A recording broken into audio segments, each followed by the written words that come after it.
አንድ ትራጀዲ ጨዋታ ላጫውትህ ይሉታል። ማን? ስብሐት ገብረ እግዚአብሔር። ለማን? ለዘነበ ወላ። ገደል አፋፍ አጠገብ ነን። ቆንጆ እርሻ አለ። ገበሬው ሸመገለ። ወንድ ልጅ ይጦረዋል። ከዕለታት አንድ ቀን የልጁ ሚስት ባለቤቷን አሰናብተኝ አለችው። እንዴ ምን ነው? እወድሻለሁ፣ ጠንክሬ እየሠራሁ ነው። ምን በደልኩሽ? አንተ አይደለህም አባትህ ነዘነዙኝ። አልቻልኩም። ሁልጊዜ እንደ ጨቀጨቁኝ ነው። ጊዜ ስጭኝ።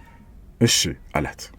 ልጅ አባቱ ጋር ሄደና አባዬ ጥሩ ድረኸኛል፣ ለዛም አመሰግንሃለሁ።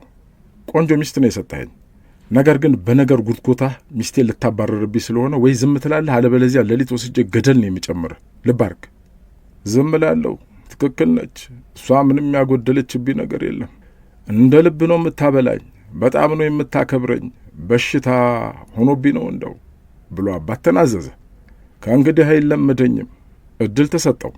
ጠባይ ነውና ሳምንት እንኳን ሳያልፍ ሚስት አሁንም መጣችና አሰናብተኝ አለችው። ነዘነዘሽ? አዎን። በራት እንብላ፣ ነገ ጧት አሰናብተዋለሁ። እራት ከበሉ በኋላ አባቱን አዝሎ ወሰደና ገደል አፋፍ ላይ አወረደው። ከፈለክ ገደል ግባ፣ ከፈለክ የፈለከውን ሁን፣ አባቴ ስለሆንክ ግን አልወረውርህም ብሎ ጥሎት ሄደ። ይህ ጎረምሳ ደግሞ ተራውን አረጀ። ልጁ ሲጦረው አባት ባህሪው ተለወጠ። እንደ ሼክስፒርና ግሪኮቹ ትራጀዲ ልክ መጣ።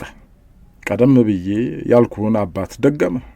ምዕራፍ 2 ልትለው ብትችልም ታሪኳን እንዳለች ቅድም ሆነች። በመጨረሻ አባት አላረፈም። ልጅ አዝሎ ሊጥለው ወሰደው።